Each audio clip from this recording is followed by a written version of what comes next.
Yeah, I've heard people do that. Sorry. Now, how many shoes are you traveling with, though? Yeah, yeah. Yeah. We're going to take the back challenge. Yeah, that's true. Yeah. So now, where in India are you from? Mumbai? Okay, so I've been to Mumbai. South Mumbai, I've been to Hawaii, and there's yes. Really? Are you more south or north? Are you more Hawaii or do you live in Hawaii? Are you near the lake? I used to walk to the lake. East of the lake. We were traveling there with some of the universities. So I was doing like university, UNC. No. Oh, I went more just like understanding. This is the most northern town of Napa, a population of just over 5,000. Calistoga is known for its hot springs. It has, we have our own Old Faithful geyser, and this was the first filling station in Calistoga. Now it's a different kind of filling station. Is there wine in that? But Calistoga was founded by a guy named Brannon, and at the city dedication, he had had a few too many cocktails, and being that he was from the East Coast, he wanted to pay homage to Saratoga Springs, New York. So he originally was going to call this town Serafina. California, Saratoga, Serafina. But he got tongue-tied and said, I welcome you to Calistoga. So it's Calistoga now, but it has a main street. It's probably the most down-home town left in Calistoga. Dick Vermeil has a tasting room here. So where are you? So I remember. Are you this right part is inside? it's really a quaint town. There's actually a place that's does a lot of weddings. They have one this afternoon, so I don't know what the wedding's going to look like, but the setup might already be up already, so that'll be fun. Howdy. Hello, Shelley. We had you guys set up for the bridge, so I'm going to take you on a little walk. Is that supposed to stop down there? Yeah, that's I okay. thought it's only when you're standing down there do we stop. No, didn't see sometimes it's okay. We can make it work. We have wine. Follow me. That's all you gotta say. Yeah. Come with me. You'll get wine. It'll be delicious. That's Shelley. He was just telling us you have a wedding scheduled this afternoon. We do at 2 o'clock, and we had one yesterday as well. Wow. It's kind of getting into that season where they're all jammed together because everyone wants the gorgeous weather and the pretty gardens. And this cool spell is a bit of a unusual. A little bit. It's not usually at this time too much hotter. I'm from Arizona, so that's all relative. Right. Yeah, exactly. Oh, this is beautiful. Who wouldn't want to get married here?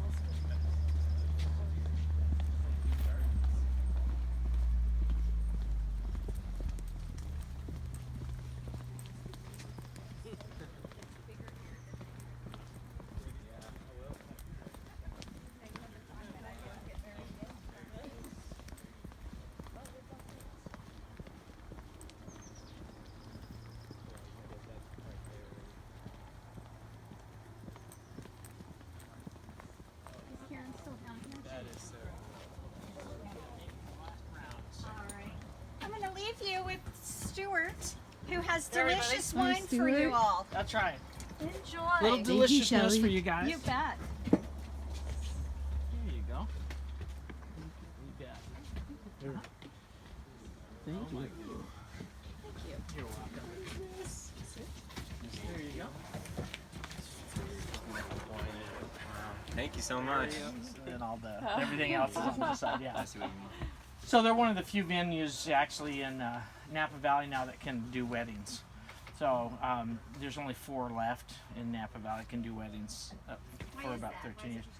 It's all money. You just follow the money trail. So they pulled everybody's permit about 13 years ago to do weddings. So yeah. How are you doing? Little Sauv Blanc? So this is so Hans Fahden, the family. Actually, just as a little history, the family came from Germany, ended up in San Francisco. Then during the 1906 earthquake, they freaked them out. So then they came here, and then they farmed walnuts and peaches and apples like kind of everybody did. And then when Prohibition came along, they just continued that tradition of farming. And then once it went away, they started doing a lot of wedding venues. And they also started vinegar, so they owned Sonoma Vinegar.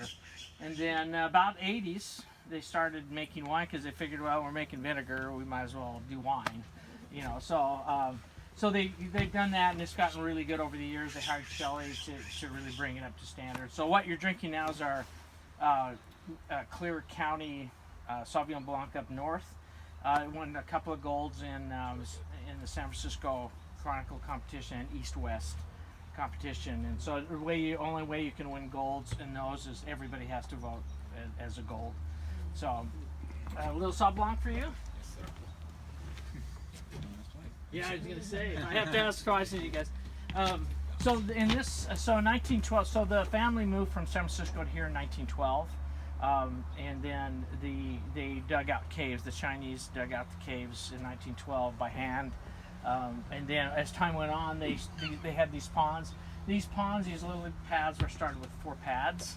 And then, so every year they have to dredge it. They have to go in and dredge it out. But so it was stocked with 200 koi at one time, but somehow we don't know how.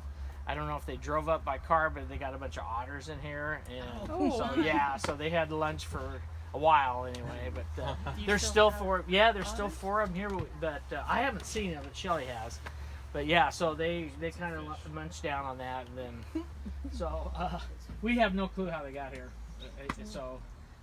You can't. The Underground Railroad. Yeah, either that. Or they rented a car and they thought they'd stop for some. So anyway, so this is just these are our ponds. We're having a wedding this afternoon, so you can always take the boat out to They come and take the boat out and take pictures and stuff. We also have a reclamation pond. We just reuse it for plants and stuff. Are most of you all out of state? Or, Oh, okay. I just moved to Oh, did you? Okay, so in California, I'm an Idaho boy, so I've been retired quite a while, but the politics and rules here just completely flabbergast me. So, so if you have too much water, if they have too much water, they're fined, and because they can't let the salmon run wherever they're running, I don't know where they are, and then if you have too little water, they fine you. So. You have to, every month you have to measure the water, send it to them, and then they'll either fine you or, so that's how we get started. So anyway, so this is usually where the bride comes up, right through here, and you can't see her because of the foliage there, and then all the guests come down where you guys came down, they come down and all sit there, and they have, everything's all flowers, the whole gig, but it's just really nice. Over there. Yeah, so they all sit there and they'll put a big arch with flowers and everything. They'll set up today about, I think, 3 o'clock, 4 o'clock. And then the dinner, we'll go up and taste in the cave. The dinner, they have dinners in the cave. And that's a natural cave, so it's all lava rock. And it was dug out. So anyway, so if you'd like, let's go up to the little tea room up there. I've got a little shark.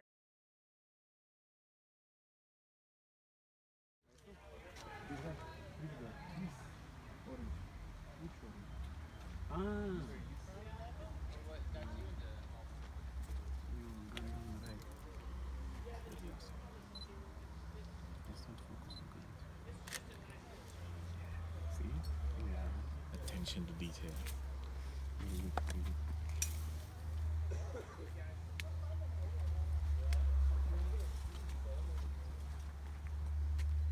Come on, Steve, you better stay with the group.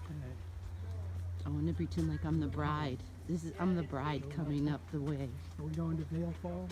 Dun, dun, dun, dun, dun. What's the bridal song? Here Comes the Bride. That's what it's called. It's like going to Vail Falls. Bridevale? What's that? Bridevale Falls. I feel like I'm back at Yosemite. What, with the steepness of this incline? Oh, we just throw it. Yeah, just throw it. Oh, okay. Yeah, that should be like Yeah, you're Mr. Sean. I'm not Mr. Shelley. I'm Stuart. Shelley is upstairs. Yeah, I know. So, are you not driving? You're driving today? One of us. Yeah, that's what I thought. So I was gonna offer you some wine, but you probably. He says I'll take it. Yeah, I'll take it, but I can't drink it yet. Yeah, so he was already drinking on the way. Yeah, so you see a lot of stuff in the Napa Valley actually started in the early 1900s, but a couple wineries in 1889 up on the other side in the Vaca Mountain Range, Howe Mountain. They actually took their Cabernets to Paris and won the 89 tastings, and then the 76, 2000s, they won this 89. The 76, of course, which put us on the map, and then the 86 and the 2006. So they quit doing it after 2006. They do it every 10 years. They used to have the same tastings every 10 years. So the French just finally went, okay, enough. So they're done. So anyway, so Napa Valley is about 40 miles long, 5 miles wide.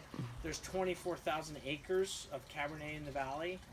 That's your quickest return on investment. You get on the valley floor, say Rutherford, Oakville, that area, you're going to get about 8,000 a ton if you sell it.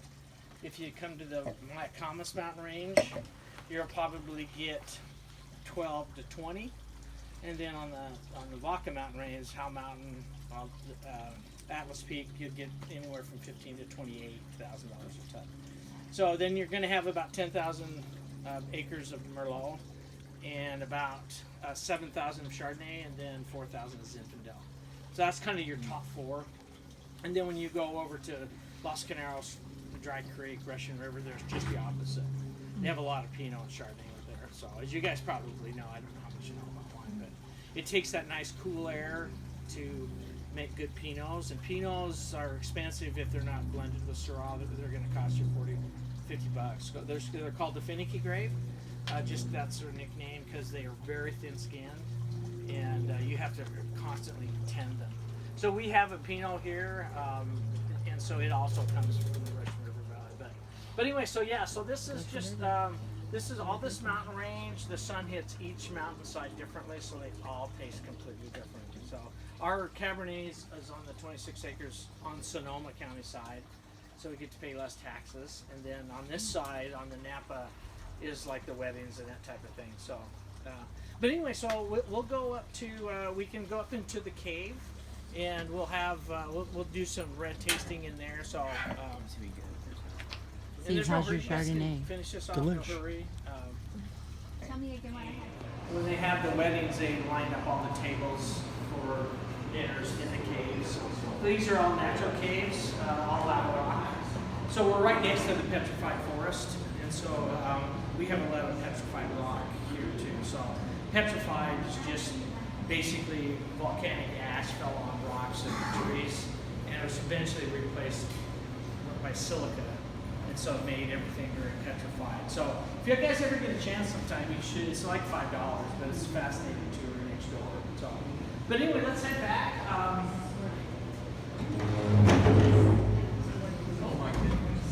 We'll open this out for you guys. Yeah, just have go on back and I will grab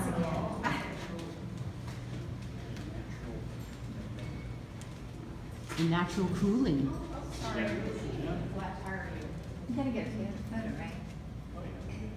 And that's just nice. It's all volcanic. Wow.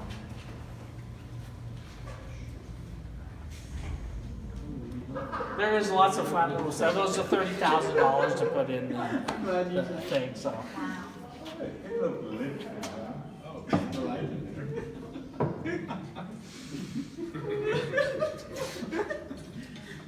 See, I'm gonna go grab you guys. It's a camera. Yeah, I'll grab you guys. They